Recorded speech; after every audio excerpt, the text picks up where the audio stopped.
السلام عليكم ورحمة الله تعالى وبركاته. كأس إفريقيا للأمم، واحد البطولة كروية كبيرة بزاف. من بين المنتخبات المشاركة هذا العام هي دولة أشقائنا الجزائريين، واللي منظمها هي دولة كوت ديفوار. سهل العاج.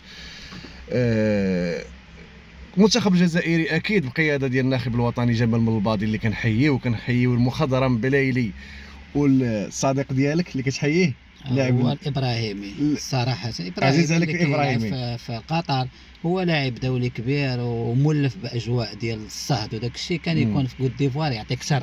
ما فهمتش علاش كان الاختيارات ديال بالماضي هو مدرب محنك، ما نفهموش كيف حاله. ابراهيمي ابن الصحراء الجزائر، وقيلا ولد اضرار ولا ما عرفتش وقيلا لاعب بشار. كبير، لاعب المهم كبير. تحياتنا لك صراحة المنتخب الجزائري لاعب زوين، هذاك كيعجبنا بزاف. ما عرفناش علاش ما عيطلوش بالماضي. المهم بالماضي اللي عارف شنو كيدير. وتحياتنا للشعب الجزائري الشقيق. ولكن عندنا واحد الملاحظه، واحد الفيديو اللي مبغيناش ندوزوه مره الكرام، لان واحد الحادثه وقعت واللي ما كتشرفش اكيد الشعب الجزائري. الشعب الجزائري سير، خصوصا انا اللي عشت معاهم وعارفهم كيفاش دايرين. واحد السيده اللي مشات وعيب عليها انها تقول انها جزائري، لانها شوهات وسخات السمعه ديال الجزائر، وخرجوا ابواق من ابواق نقدروا نسميهم ابواق الفتنه، اللي قالوا باللي المغاربه هما اللي ترجموا داك الفيديو. الهضره اللي قالت، اللي ما عارفش القصه واللي ما وصلتوش شنو كاين، ان ديك السيده شنو سميتها، صافيه دارت فيديو في الكوت ديفوار كتهين بحال شي واحد دخل دارك. صوفيا بالامان كاين اشخاص جزائريين ما فهمتش اخويا انا كيفاش داروا داك الفيديو. فوالا ماشي غير هي الابواق ديال اللي هضرنا عليهم ديال نشر الفتنه وما بين الشعبين. هذه التظاهره هي تظاهره رياضيه كتبقى في اطارها الرياضي. مشيتي تتشارك غادي تشارك وتبارتيسيبي مع الناس وتخلق واحد الاجواء اللي زوينه. هي تظاهره من اجل التقاء الثقافات كاملين وعرس كروي، واللي فاز هو اللي غادي يكون يعني تصفق ليه. يعني غادي تصفق ليه. هي تظاهره رياضيه ما كتجاوز ان كونها تظاهره رياضيه. ناس اخرين حولوها من تظاهره رياضيه الى مساله اخرى، يعني خارج على نطاق الرياضه. هاد صوفيا بالمان مشات لكوت ديفوار كتصور لهم في الفقر وفي المجاعه تمايا. ما نقولش المجاعه، ما وصلناش لهاد النيفو المجاعه في كوت ديفوار، لان دوله كوت ديفوار ساحل الاجر معروفه بالتجاره ومعروفه بزاف د الحوايج. وكتصور الحوايج اللي فقيره تمايا. بهاد الصوره هذه هانتنا حنا كعرب ومسلمين، وهانت الشعب الجزائري، لانه وصلت صوره خايبه على الشعب الجزائري. ان بحال مثلا كما قلت لكم في الاول، واحد دخلتيه لدارك ويمشي لك الكوزينه ويمشي لك البيت النعاس، بقى يقول لك شوفوا ما عندوش حصيره، شوفوا ما عندوش فوتوي، شوفوا. سمحوا لي كنضرب لكم بعض المصطلحات شعبويه باش الرساله توصل. الفيديو هذا علاش دار اليوم؟ لانه شفنا فيديو غادي نحطو لكم دابا وغادي نرجع نكمل لكم معكم الهضره. لو كان جا واحد من كوت ديفوار وجا هنا وفين ما حاجه ماشي مليحه وحطها هنا، واش هو الرد فعل تاع الجزائريين؟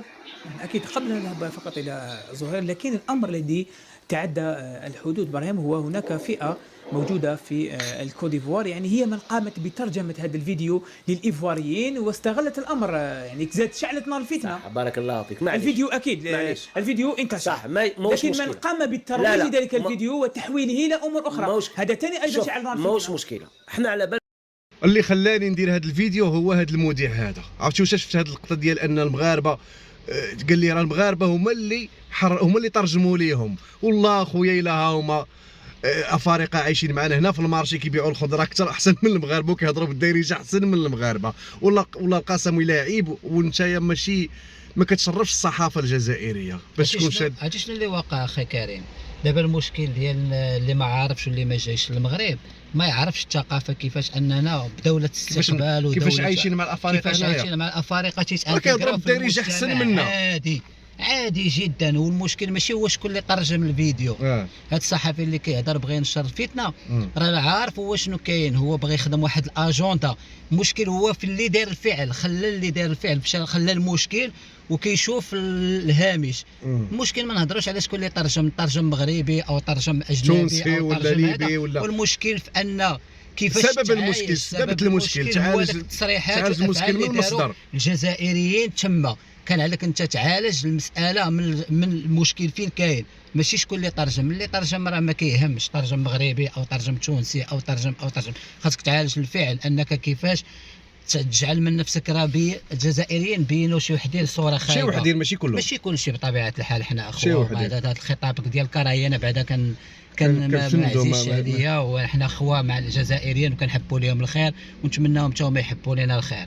المساله هي ان الخطاب ديال الكراهيه ما خصوش يكون، حنا جيران وكتجمعنا بزاف. ان الاصل في المشكل هي ديك صوفيا بلمان وبعض الجزائريين اللي مشاو داروا صوروا الاحياء الفقيره في الكوت ديفوار ووصلوا صوره خايبه على الشعب الجزائري. وهذه شهاده انا من عندي، شهاده كنعرف بلي لا بليبار ديال الشعب الجزائري شعب زويون، شعب ظريف، ولكن وحده باش حوته وحده تخلنا الشواري راه هذا هو المثل كيطبق عليها. نورمالمون هذيك ما تعاودش تدخل للجزائر. بغيت نوصل رساله لهاد صوفيا بلمان اللي مشات كتضحك على ساحل العاج كوت ديفوار راه دوله ضاربه في التاريخ، في عمق التاريخ.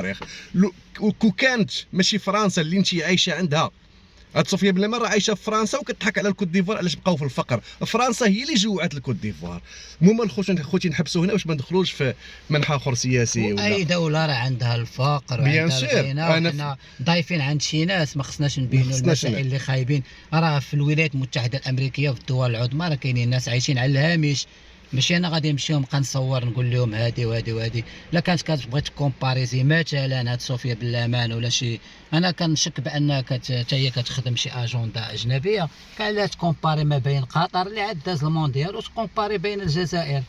هذا مثلا نقدر نقول لها وهذا ماشي من الشيام الخوت، ماشي من شيام المسلمين، ماشي من شيام الشعب المغربي ولا الجزائري اننا نضحكوا على اخوك سواء يكون مسلم ولا مسيحي ولا الفقر ماشي عيب. الفقر راه عندنا هنا في المغرب وكاين في الجزائر وكاين في تونس، وحتى واحد ما يبغي شي واحد انه يجي عنده لبلادو ويصور ليه داك الشيء اللي ما يعجبوش. ونرجعوا اخويا كريم للاطار الرياضي كما قلنا، حنا كنتمناو ان شاء الله التوفيق لكاع المنتخبات العربيه المشاركه، وما كرهناش حنا كو كانوا 3 كؤوس ولا 4 وكل دوله عربيه نعطيوها كاس.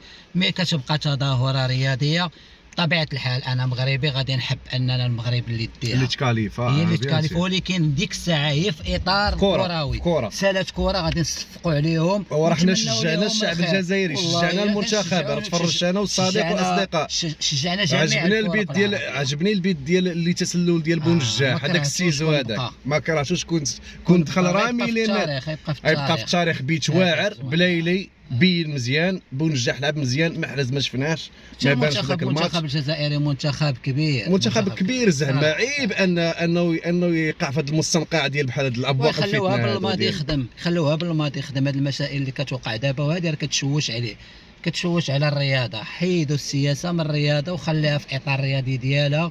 وبنادم الا بغى يدير شي خطاب ديما يدير خطاب ديال المحبه، راه بيناتنا اللي كيجمعنا اكثر من اللي كيفرق. ومنهم حتى هذا المذيع اللي تيهضر مع السيد في منبر صحفي تلفزيوني، نقدر نقولوا رسمي، هذاك ما عرفتش من قناه رسميه وصحفي ديال القنوات الجزائريه، ما عرفتش اش من قناه جزائريه. المهم هو انا كنشوفو ديما هو صحفي، خاص تكون محضر خير يعني باش تزيد طين بله وتقول باللي المغاربه اللي ترجموا لهم. خلاصه القول اخويا هما لي زافريكان هما عايشين معانا هنايا، وغادي نحط لكم لي فيديو تشوفوا لي زافريكان كيفاش عايشين في المغرب. كيهضروا بالدارجه معنا في المساجد، كيصليو كيقراو القران، وكيتزوجوا بمغربيات. ما عندناش المشكل، عادي كيبقى انسان. يعني انا لا فرق بين ابيض ولا اسود الا بالتقوى، ولا عربي ولا اعجمي الا بالتقوى. حتى شي واحد. المغرب دولة استقطاب، دولة ديال التعايش، اللي جا بغى يعيش مرحبا، ما كاين حتى شي مشكل، غيدير اضافة للبلاد مرحبا به. وتحياتنا لاشقائنا في الجزائر، وكنوجه لكم تحيه وكنتمناكم تكونوا بخير وعلى خير. وهذا الشيء راه عارف. واكيد هاد الناس هاد 2 3 ولا 4 الناس ولا 5 اللي داروا فتنه في كوت ديفوار ما كيمثلوش الشعب الجزائري الطيب. وبسلامه عليكم، نهاركم مبروك ان شاء الله. باي باي.